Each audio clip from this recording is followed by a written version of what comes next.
What is going on, Sabres fans, and welcome to another episode of the Sabres Spotlight podcast where we shine a light on all things Sabres hockey. Ryan, what's going on? What up? What up? What a busy week and a half actually of Sabres hockey. We got a lot to discuss. And if we recorded last week, around, you know, Wednesday, Thursday-ish, we would have been really upset. And now I feel like a couple days later, we're feeling pretty good. It's a weird feeling around this team right now. There's some good things to talk about, some bad things to talk about, but it's never a dull moment. It does go to show you how things are obviously very on edge in Buffalo because it's the Sabres and the losing streak and all that stuff. But it does go to show you how just quickly things can change and the NHL and like how timing is everything. Because yeah, like you said, if we recorded when we were 0-3, it would have sounded a lot worse than it will today because the Sabres just kind of salvaged the start of the season a little bit here. And they got a busy week coming up this week with games Monday, Tuesday, Wednesday, Thursday. Oh, no, no. They got 4 games this week, I think. So they got a bunch of games this week. But if you look at the standings right now in the Atlantic, like Florida is just barely above the Sabres. Ottawa's down at the bottom. Tampa Bay's down at the bottom. So 3 of your 4 teams right now at the bottom were playoff teams last year. And if you're a Tampa Bay Lightning fan at 1-3-2, you're probably somewhat freaking out. And maybe they'll be okay. So it's all, right now, it's just kind of, you got to take it all with a grain of sand and try and, find out where you can kind of find the positives and where you can, see where some of the negatives are affecting things too. But what's your initial thought as we look at kind of where the Sabres are right now? 2-3 through 5 games. Just kind of give me like an overview of like how the season has been going through these first 5 games. What are you feeling? I'm feeling like we're just dealing with so many injuries that like we really needed, a couple guys back. Uh, and we still need Kesselring back. But like losing Josh Norris like game one, like when we sat there night one and we're already depressed because the game sucked and like we weren't really generating anything. And then I looked at you and I said, Twitter's saying Josh Norris got hurt somewhere and isn't coming back. That was just pure depression. Just already dealing with a ton of injuries. And then, our guy that we were supposed to rely on as our number one center just goes out injured. And, we learned that he's out for at least 2 months. And it's like, ugh, man, like these early season injuries were like piling up and piling up. And then we started getting a couple of guys back, and the last 2 games have been like phenomenal. So the team really missed Zach Benson. I think he's the straw that stirs the drink. This is his breakout season. You love to see it, but we might be fun. We might be a fun team. I don't know yet, though. The low after the 3 games was about as low as it could get, and Man, I yeah, think the biggest thing, uh, uh, and I think you saw it on the players too. I think the bigger loss, aside from the actual losses, is the Norris thing because you could sense the frustration in the players, even like Tage.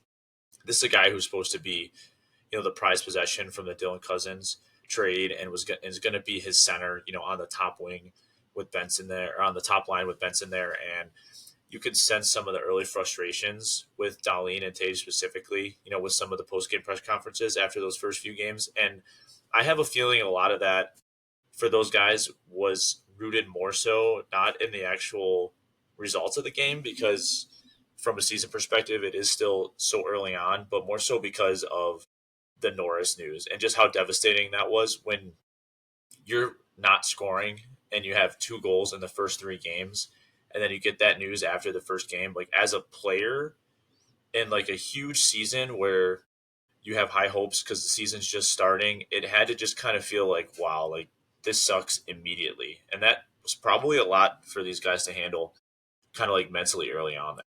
yeah, and it just goes with everything. As much as like the players try to avoid it, like the Sabres' past transgressions like follow this team. So like I think Tage had an interview after the third loss, like post game interview that was like, I can't like why something's akin to being like, why are you guys burying us? Like it's so early, like everyone needs to just relax pretty much. And then they come out the next 2 games and just light it up and play an unbelievable hockey game against the Florida Panthers as well. who are banged up, admittedly, but still, it's the Florida Panthers. And it's just like, he might be right. Like, everyone needs to just chill. Like, this is a new season. And as much as, like, we carried over a ton of players from last year, like, they all are 1 year older, 1 year more mature, and we'll see how it goes. Like, the players themselves deserve a chance. Like, I know the organization doesn't, but I think the players deserve a chance to dig themselves out of their 0-3 hole. For sure, for sure. And I think in a way, it says a lot about the guys that they've responded in this way. I mean, to go because it could have gotten real bad there. We were talking about that how you start 0-3. If you lose that game to the Senators, then you're looking at 0-4 with the Florida Panthers coming into town, albeit they were beat up, but that could be a scary situation. And we have seen things spiral with this team in the past. So it was really good to see them have that win against the Senators. You know, a team that you're playing an old teammate and Dylan Cousins. So there's of course the extra pressure from that and the extra added storyline of that, and a team that you're going to be competing with for a playoff spot, hopefully, come this year. And they responded with a nice 8 goal performance, and then you follow up that up with a 3-0 win to the Florida Panthers. It did show some resolve on the end of the Sabres. And I think they're just trying to, right now, the goal for them should just be to kind of like tread water and stay afloat while they're getting healthy. And we'll get into that a little bit more as we talk about some of the injuries and things. But I think this is a good time to bring up, to start the conversation as far as the players go around Zach Benson, because he comes back for that first game in game 4 against the Ottawa Senators. And you could tell immediately just the energy was better, the vibes were better, and I think even fans feel better when he's in the lineup because of that positivity that he brings. But how important this kid is to the Sabres cannot be understated. Yeah, I mean, he does everything. I mean, he's a amazing forechecker. He's probably one of our best playmakers, one of our best passers. He's a dog.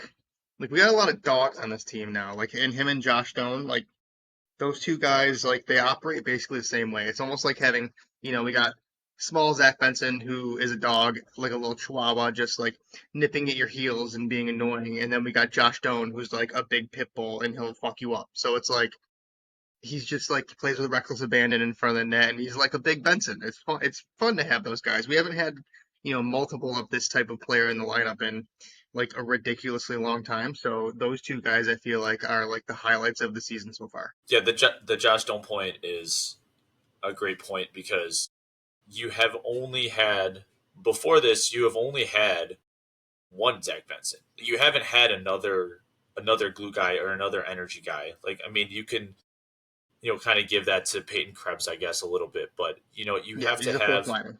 right, exactly. That's what I was just gonna say. Like you have to have these energy guys that are also contributing on the ice and are like significant members of your hockey team because that does just bring the team up. And you see these last 2 games, the results of that with Benson having 4 assists in his first game back versus Ottawa. He has another assist versus the Florida Panthers in game 5, and then Doan with 2 goals versus Florida. He's off to a good start with 5 points in his first 5 games. And it's just nice to see that the guys that are bringing that energy are also producing on the ice and the effect that is having on the team, especially when you go through those losses early on and you're dealing with some adversity with the injuries that they have. With those two guys in the lineup, I like the forwards a little bit. Like, I wish that Norris was around because, like, I would say, like, I like the forwards. Like, the makeup is pretty decent to me. But we just have never seen it really all come together, so there's that skepticism there. But like, we haven't even seen Kesselring yet, but JJ's doing really well in Utah right now. But I think he may have cooked with this trade because Josh Stone is, contributing in his own way and getting on the score sheet, and just all around, just a nice piece to have in your lineup. Like I said, like we've been missing it, and it's just nice to go. expect a guy to go out and do his thing, and then he actually does it. Like, we place high expectations on a lot of these guys, and they just like don't do it. But I feel like Josh Doan is as safe as anyone to go out there and like do his job. And now he's getting rewarded with like power play time on the first unit, and the power play is doing really, really well. He's just a dog, man. I love him. I love the kid. It feels like the Sabres kind of did a good job of, and to their credit, identifying the sources of negativity in the locker room because Cousins obviously struggled with things last year, and not saying that he wasn't a good teammate or things, but there was a need for him to go. Now we can knock the trade obviously all that we want, and the return that we got with Josh Norris and that being underwhelming right now. Like I agree with all that, and that's fine. But when you look at the guys that they brought in between Josh Doan and Kesselring and even Alex Lyon, Oh, it Alex seems Lyon. like they've kind of made a good move of kind of moving off the pieces that they had identified as their core and Dylan Cousins and another guy in Paterka who very clearly didn't want to be here. And even towards the end of last season, I was telling you on the show, I can tell he doesn't want to be here. We're not getting rid of him just because of that, but you have to also identify where you're cutting dead weight and negativity and moving off him and acquiring these pieces like Dolan Kesselring.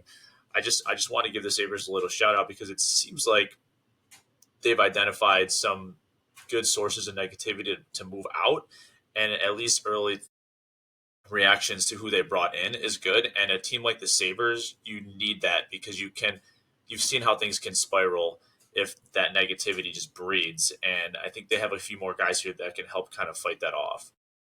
Yeah, I agree. They look. It's a team that like seems likable like right now. Like I know it sucked the first three games, and we were like the sky is falling, but we've seen what they can do the last two, and that like gives me hope that it's not like all lost.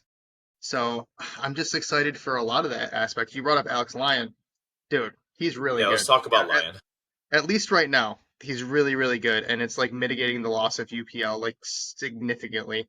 Um, his numbers are like at the top of the league right now in terms of starters, and all situations 5-on-5 and penalty kill. Like he's been phenomenal, and it's what we need right now with a lot of guys. Either coming back from injury or still out. So it's good to like have this guy in that has like such a vibes guy, and then also stop pucks when you ask him to. So it's like a godsend right now this early in the season, 5 games in. So I'm excited for him. Like he deserved a little bit of like goal support in at least the Colorado game. Maybe not the Rangers game because that one was sleepy. Like the entire game was just insanely boring. And but he deserved more goal support, and he's finally getting it and got his first shutout as a Sabre the other day. So things are really looking up with him. I just hope we're not playing him, too many games in a row too early. Yeah, and I want to talk about that point as well in a second because I think there's a conversation to be had around there. But I do want to start with just the whole Alex Lyon scenario as well, just kind of being another positive guy. But how many times last year did we say, man, if the Sabres were just getting average goaltending this year, like they would be right there? And that's not necessarily a shot at UPL, but UPL didn't have a good year last year, and I want him to bounce back this year. And we could potentially have a nice 1-2 punch with these guys, but it's a, it's a kind of a different thing for some of these guys, both the forwards and the defense, to feel really confident and comfortable playing in front of the goalie. And you feel like they didn't really have that last year. And Lions been giving them some of that, but it's not just from the performance end of things. It's also in the locker room too. So I think he's somewhat of a steadying presence in the goaltending position for this team. I think that's very important when you're trying to stabilize things on the defensive side and they're trying to play a little bit differently. As far as him being run down, it's interesting because you might be able to talk about this a little bit more, but he doesn't have a lot of wear and tear on him for a guy who's been in the league for 9 years. And I looked into his injury history. He doesn't have like a super significant injury history either. So his most like heavy workload leagues or seasons were with Detroit, where he started 43 games in 2023 and then 26 games last season. He did have a little injury thing last year that cost him some games, but it's a guy who doesn't have a lot of tread on starters. But we have seen before the Sabres kind of make mistakes with how they're managing the goaltending position. So I don't know where your thoughts are. Yeah, I think if UPL isn't back by the weekend, you got to give Ellis a game. Like, I think you can start Lyon tomorrow. I think you could probably start him on Wednesday, or maybe you go with Ellis on Wednesday and then um, Lyon on Friday, and then maybe UPL is back by Saturday. I don't know, but I think that maybe with UPL coming back, that they carry three goalies as well. It's fine because they can, probably send Mason Geertsen to Rochester, and it won't matter because he's just doing nothing but playing 2 minutes every single game, and you know he does nothing. Like what a waste. He's just a waste. Like no offense to the guy, but like there's no point in him being No in the lineup offense, you're just a whatsoever. waste. There's just no point in him being in the lineup. If he's gonna play 2 minutes and like ask people to fight and get laughed at, like then what's the point, dude? Like he was on the ice when Bryson got concussed on Saturday, and literally nothing happened, and that's his only job. So why are you here? Like you're not really policing anything. Darlene got mauled by fucking Brad Marchand, and nothing happened. So what are we even like? What are you here for, dude? Like you don't need to be here. Like I don't mean to go on a Mason Geertsen rant, but it's like Lindy's little pet, and I fucking hate it so much. It's so annoying. But when UPL comes back, they could just send him down, and it's like no big deal. Just go protect the kids. Like go if you're gonna be a goon and shit, like go protect the kids in Rochester. Like that's where you kind of belong.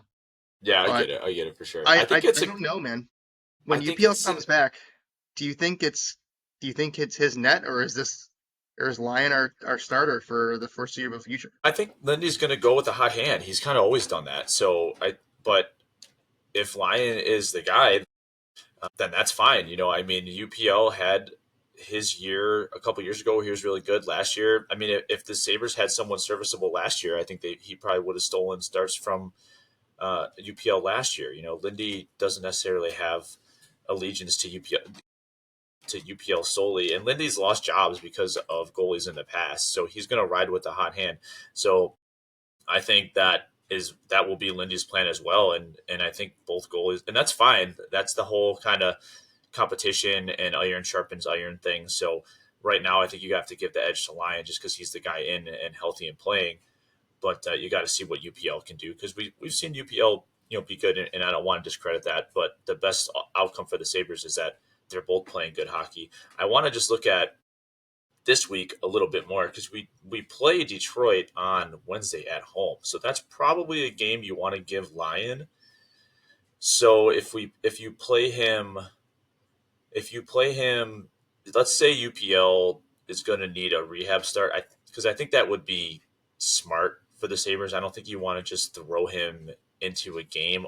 I mean, unless you're comfortable with him logging a couple practices and things go good. He has been practicing a little bit, but maybe he requires a rehab start. So I'm just trying to plan out this week. Let's say if you go with Lyon tomorrow, then you're probably gonna on Monday, then you're probably gonna want to play him Wednesday as well.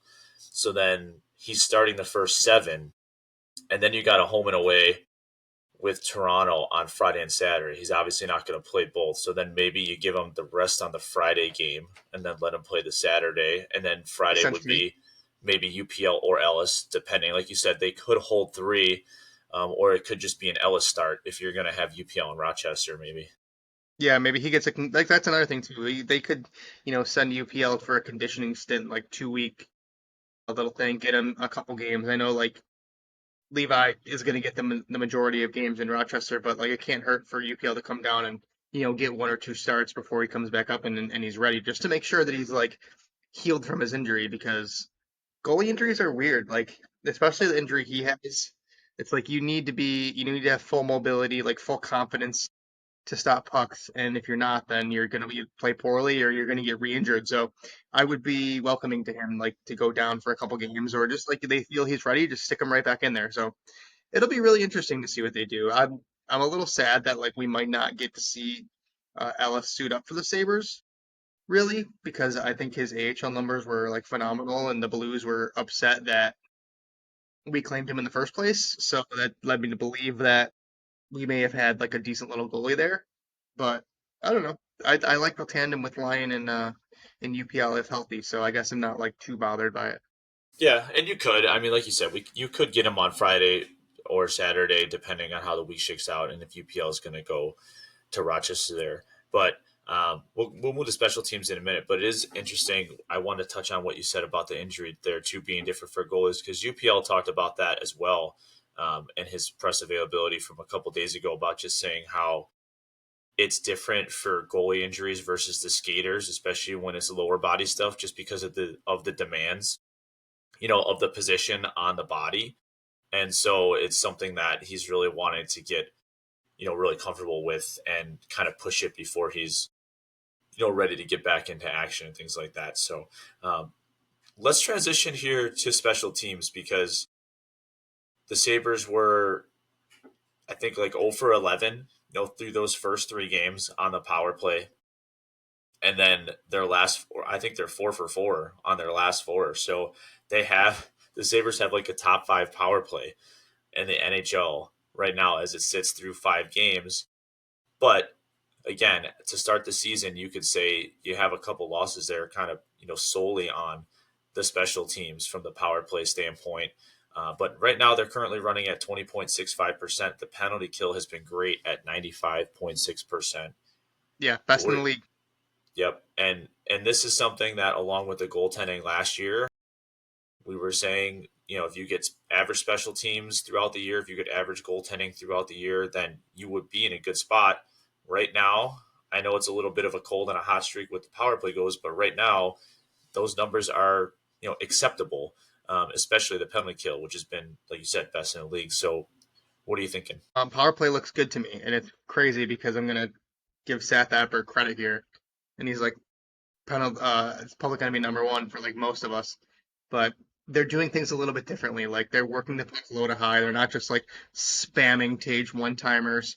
I think the inclusion of Benson and Doan on the top unit is like massive personally because they do things differently and Zucker too contributes. So like they're rotating through like a decent amount of guys and they all just kind of contribute something differently as opposed to just, Tage gets it on the wing and passes it to Darlene and they play catch a little bit and then Tage takes a one timer or like Darlene shoots from the point. Like they're doing other stuff and like that's what you want to see. So it's an improvement for now. And in the beginning it was like, oh my God, this power play is still so bad. But like something clicked in the Ottawa game where they just started doing more shit. Like just start doing not like I can't say random stuff, but like Well, Darlene kind of called him out about the more of after the three games. He talked about how we need more of a plan. just So like there was it some was speculation that was kind of a shot at the coaching. it's like so predictable. I mean, they've been predictable for multiple years now. So I'm glad that they're like doing a little bit more. And like the PK, the 95% is like obviously unsustainable. Like you're gonna see some regression, and they are giving up like they're giving up looks. Like they're not a The 95% Panthers penalty were kill. 0 for 7 Yeah, against that's them, insane. That's insane. They're but not a they're doing the right 95. things.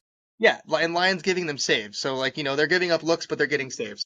That might not continue in the future, but hey, long may it continue. Yeah, yeah. So the special teams has been good to start. I think the thing that's encouraging about the power play is that it hasn't been like fluke goals like Jack Quinn's first goal against the Yeah, Ottawa oh man, Senators. that's the most Jack Quinn goal ever.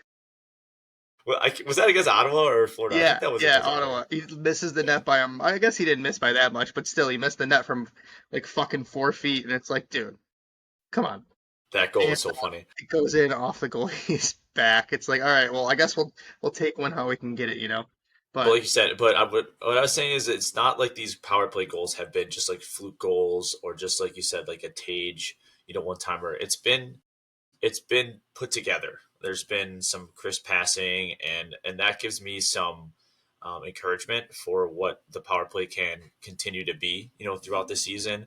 And the penalty kill looks very functional, and they got a lot of guys kind of rotating in on that penalty kill. Obviously, Alex Tuck is elite. Tyson Kozak's been giving them some good minutes actually on the penalty kill as well, which is kind of cool to see. Lindy kind of trusting one of the young guys with some special teams time. I kind of noticed that through these first few games. Hell, even Samuelson had some really good minutes he the looks other good. day. He looks good to me. I have to give him a shout out. Yeah, he has looked better. He's been more physical and he's been Yeah. clearing the net a little bit better. So there's been some positive things there. So I mean, and we shit on Samuelson last year, but if he can work out this year, that's huge for the Sabres, and hopefully he's in Dude, a better role. it's so funny because like if Samuelson Timmins is like a decent enough third pair, and like I think I really like Timmins. He's like a bit of a Yeah, wild Simmons card, has been fine. bit of a wild card. Like he's kind of fun. I like him as a player, He does do but some dumb stuff sometimes. He threw one yeah, right in front of our net the other day. he's got a little he's got a little bit of bozo in him, but like not bozo where you're like, what are you doing? It's like bozo like holy fuck, that was like so risky. But I think he's all right. I think he's all right. But if him and Samuelson are a good third pair and like they kill penalties and Kesselring comes back and plays with Power, who also has looked pretty damn good and pretty physical. I think he's like, I think he has like almost over a third of the amount of hits as he had all last season. So like he Well, the put his Sabres purse were away. hitting against the Panthers, that's Yeah, for he sure. put his purse away and is like laying a beating on people using his big frame. I was like I was jacked up when like he was in a scrum and he was like throwing rabbit punches. I'm like, who is this guy? So I think the team has kind of like put themselves on notice and doing like the little things. But Yeah, with Byram and Dahlin are good together. If Kesselring comes back soon, him and Power I think are going to be really like incredible together. And then you got Samuelson and Timmins, and I'm like all of a sudden that's a pretty good defense core, like a pretty good decent defense core, and like we haven't seen that in a long time. yeah.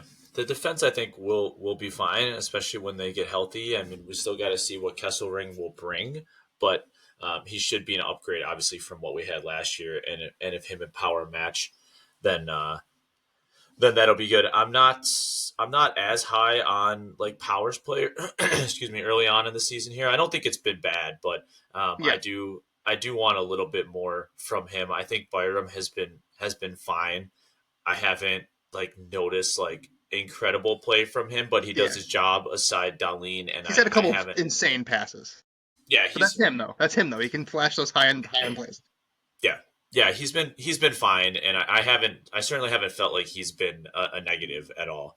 And he does good with his positioning and And things. So we had a little bit of Bozo Dolly in the first three games. That pizza he served up right up the middle of the ice in the one game was like, come on, dude. Like you can't do that, especially for like who you are.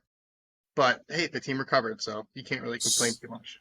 I think that's probably the last thing to talk about here, as far as like the main roster goes. Is just Well, like we had some you call got ups too, so I want this. to touch on those. Oh yeah, for sure, for sure. I'm just saying like, but as like the core guys go here, because like you have the 2-3 start.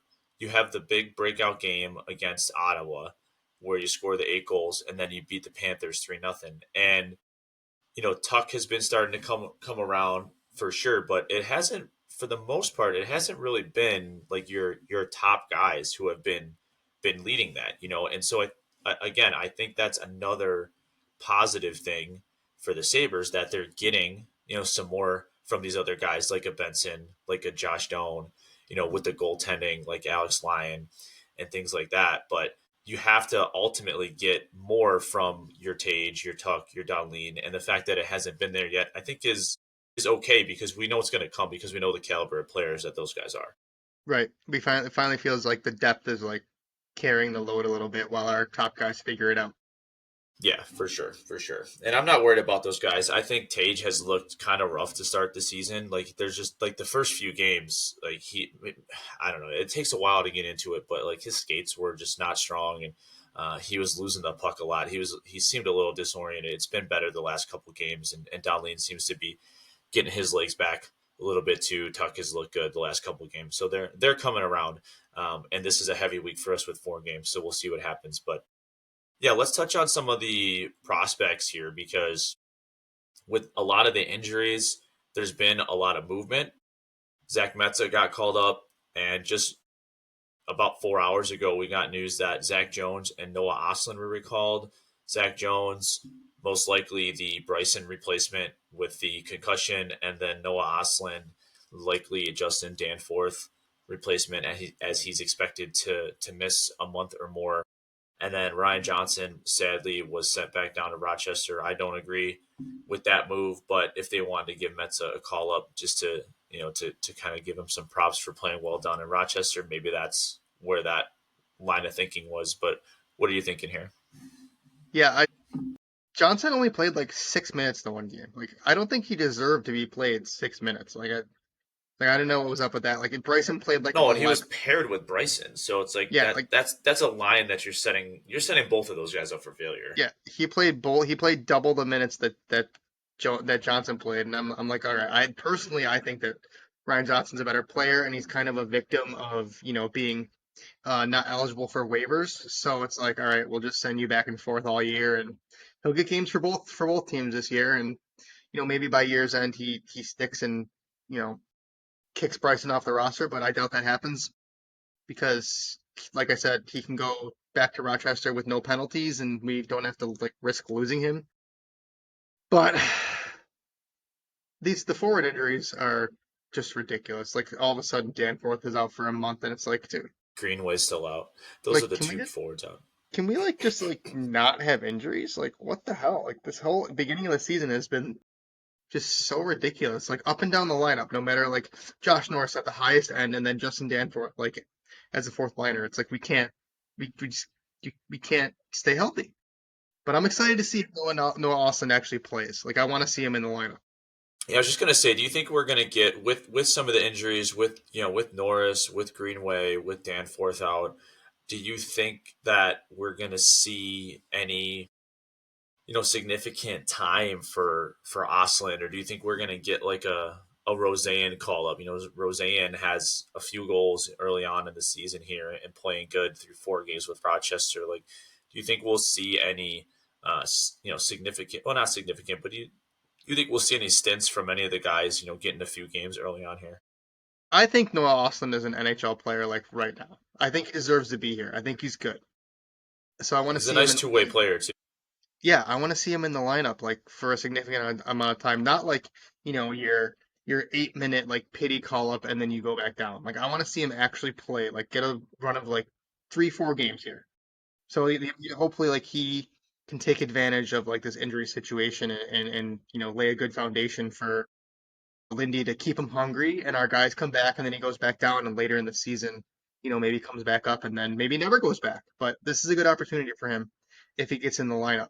And I really like him. I like him a lot. I think he's my favorite of all our prospects down there. Like Roseanne is negligent. Like he's just not an Well, it's NHL. got to be Consta. He's not an NHL. Yeah, Hellenius too, man. Like if I had it my way, I think Hellenius and Austin would be on the roster right now. Like I think they're good, like legitimately good NHL prospects that will play significant NHL roles. So either one, I'm excited to have them up here, but I really hope that Austin gets like a run of games because I think he deserves it. Yeah, I think you'll see it. I definitely think you'll see it. And there is hopefully some ceiling there over a guy like say Peyton Krebs, where it's like you just at this point in time you know what Krebs is. I mean, he's 24, he's played a ton of games. I mean, he's not old by any stretch of the imagination, but you just where he is in his career, you just if it was going to happen by now, you would have seen it. He's a fourth liner, and that's fine. But Yeah, Oslin, that's totally fine.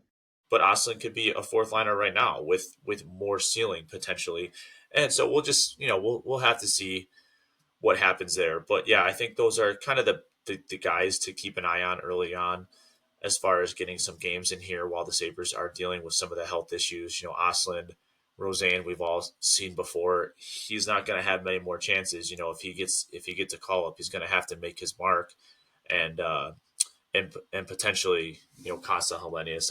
Those are the big three, and it'd be exciting to see some of those guys get some time in here. Anything else you want to touch on here before we go kind of around the league? Should we talk about Tuck's contract at all? You want to? There was an update on that they kind of had put it on the back burner. Yeah, you can take it away from here. It's a weird situation to me. Actually, it's not. It's kind of easy. Personally, I don't think he should sign unless we're like actually good. Like if it was up to me, I'd be like, no. I'd be like, let's wait. Well, there was And rumors about him wanting 12 million. there's no way. That is the dumbest thing I've ever heard. If the Sabres give him 12 million, they're fucking idiots. Like I'm sorry, they can't. Love Alex Tuck a lot. That's what Marner got, He's right? think he's great, but like you cannot give him 12 million. You have to like have a backbone here. Like 10 and a half Yeah, max at the yeah, most. yeah. Keep it to 9.5, 10. and I think that's reasonable. You cannot get him 12 million a year. Like that's desperate, desperate, desperate, desperate, desperate, and like we cannot make it look like we're just gonna bend the knee to every player that like asks for something ridiculous. Like even if it's Alex Tuch. It's interesting because when when we spoke a week and a half ago when we did our season preview, we talked about this, and one of the points that I made and we talked about was that it's Tuck has all the leverage, right? Because the Sabres need him, and if he if he gets injured, he can still get paid because he's got the history and teams will want him. If he doesn't get injured and he plays great, then he's going to get a contract. And if he waits it out and the Sabres are a dumpster fire, then he's going to just go to free agency and go somewhere else.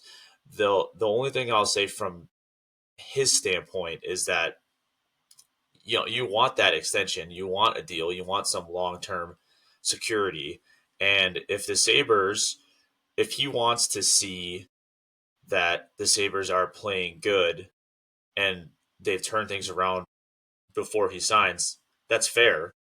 But if they're doing that and his production is modest, the Sabres gain some leverage there on him. Yeah, Like he loses some of his leverage in that scenario. That doesn't mean he's going to necessarily get less money, but it does. So the longer it goes, I mean, I guess what I'm saying is the longer it goes, if the Sabres are playing well, and that's something he wants to see, he also loses a little bit of leverage in that scenario. and at this point, he's 30 years old. Um, who's to say like the Sabres are? Let's say we're having a good season. Like we're like holy shit, like we're not gonna make the playoffs, but we're like right on the edge of it. Who's to say that we can't trade him and Right.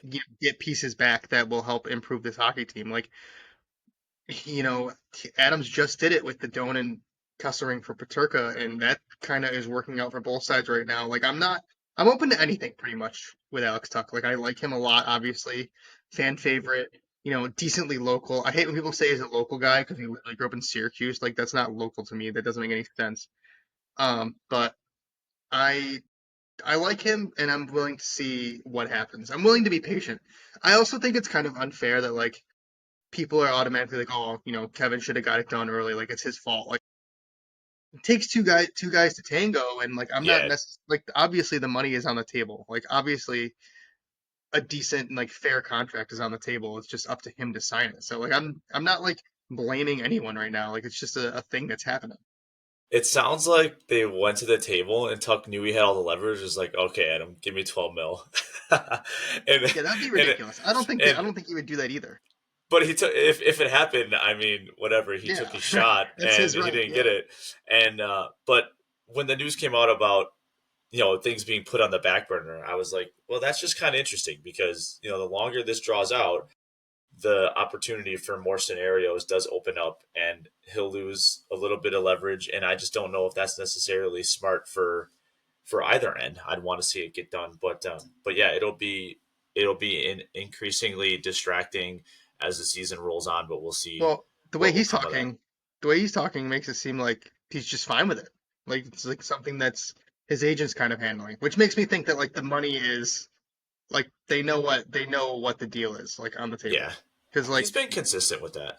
yeah, Even I at the mean end of last year when they asked him, he's like, "Oh, I'm not thinking about it now. Like I'm just, it'll work itself out," type of thing.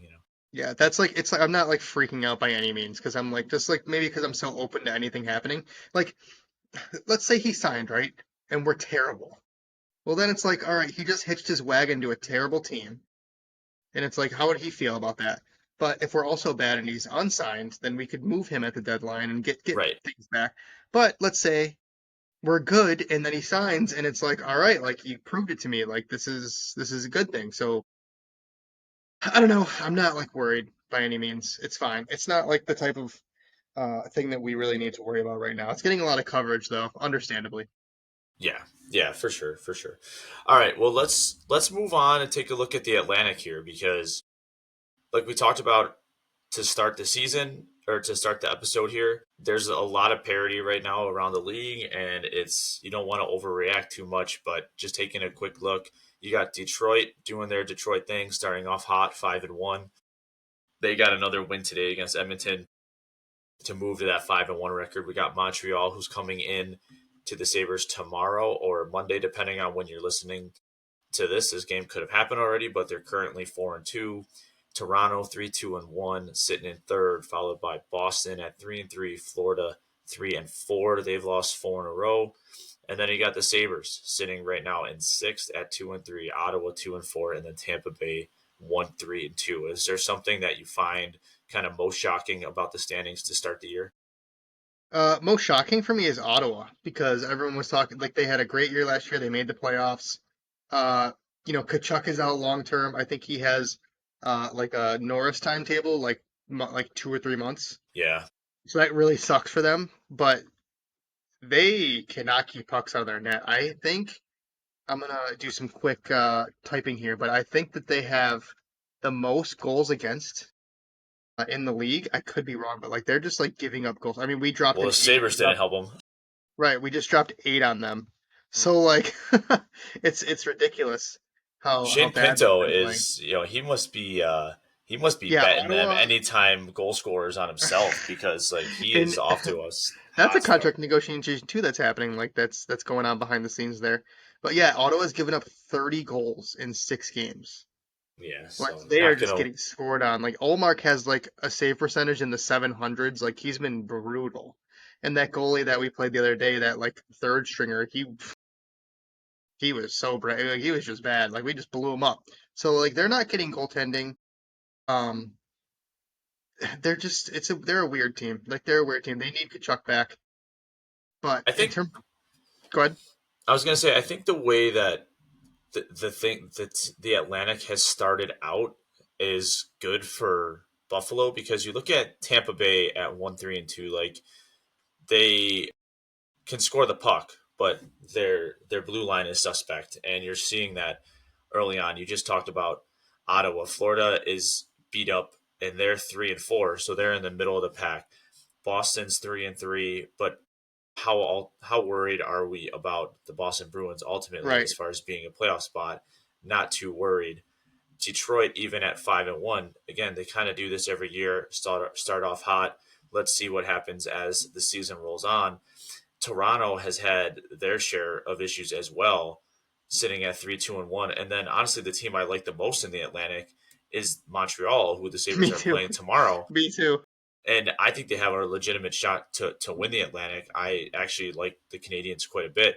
But the teams that are in front of Buffalo here, I know it's early, but I'm not it's not too gruesome when you analyze it from what you thought and where things are.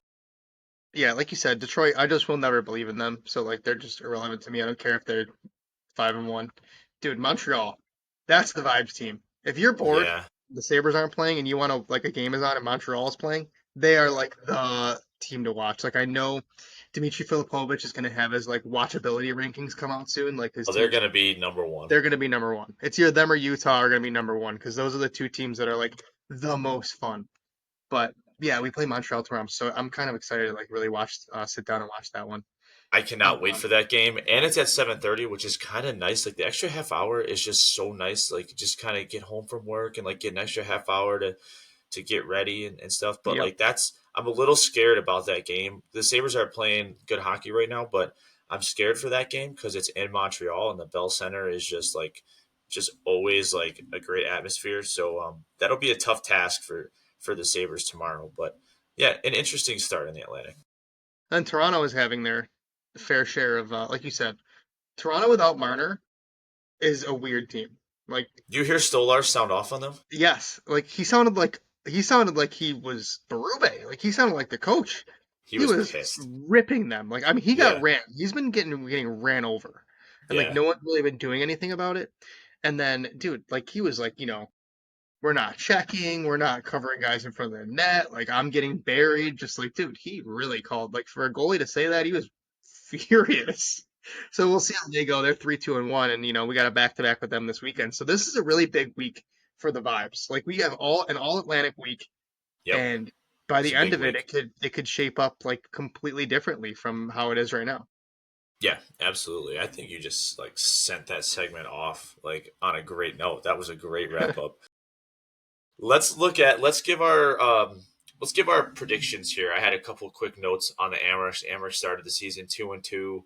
Some good starts from Roseanne. He's got 3 goals, 3 assists, and Oslin's got 1 goal and 4 assists. He got the call up. Levi's off to a little bit of a rough start, but we won't bang him too much right now. He's with Lyon being here and UPL coming back. He's almost certainly going to have an entire season in the AHL, so he's got some time to kind of develop down there, and it's only a few games, so we'll see. But as far as the predictions go, let's close things out here tonight with how we think this week's going to go. So like we talked about, we got Monday away at Montreal, and then we got Wednesday back home against the Detroit Red Wings, also a 7:30 start. Interesting. Friday, Toronto at home, also 7:30, and then we play Saturday away in Toronto. Like you said earlier, an all Atlantic division week. What do you think we're going to do this week? Um, I want to keep the vibes high, but I'm going to be level-headed. I think we're going to go 2-2. Okay.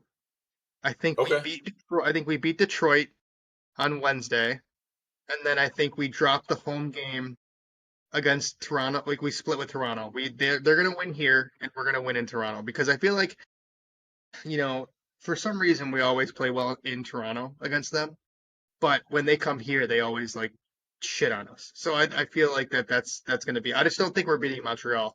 Like I think Montreal is an absolute wagon. I think I think we could take it to overtime against Montreal because like crazy shit That'd be happens in the nice. Bell I would Center. take that. I'd take it. Yes, so I'm gonna go. I'm gonna say I'll keep the vibes high too.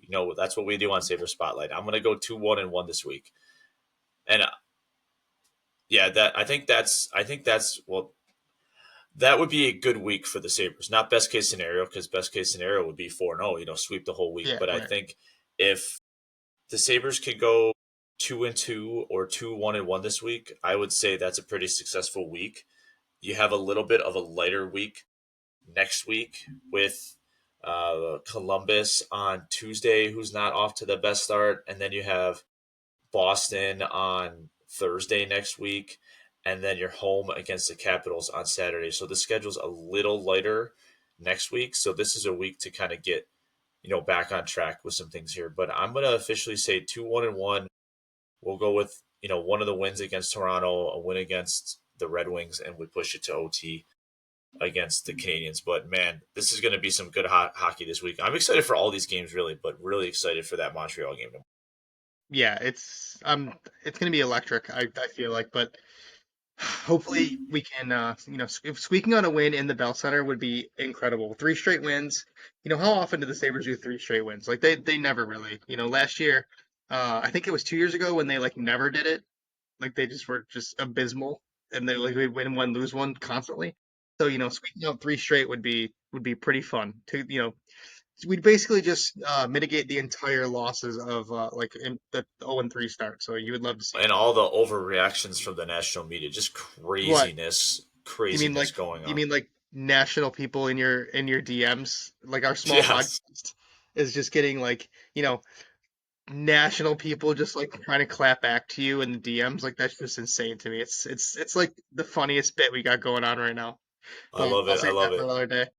Yes, we won't mention any names, but we have our combos going with the talking heads, and we're looking to silence them this week with a strong week. But that will do it for today.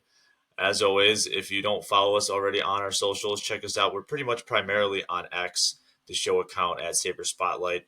And then Ryan has his Twitter plugged in the show notes as well. And then if you want to watch us on YouTube, you can follow the show there as well. And the email is in the show notes below if you have any questions or anything specific you guys want us to talk about. If you're liking the show, give us a 5-star rating. That helps people find us, of course, and tell your friends and family about it as the Sabres season gets underway this season. But we'll see everybody in the next episode, hopefully after a strong week. And as always, stay safe in the Saberhood.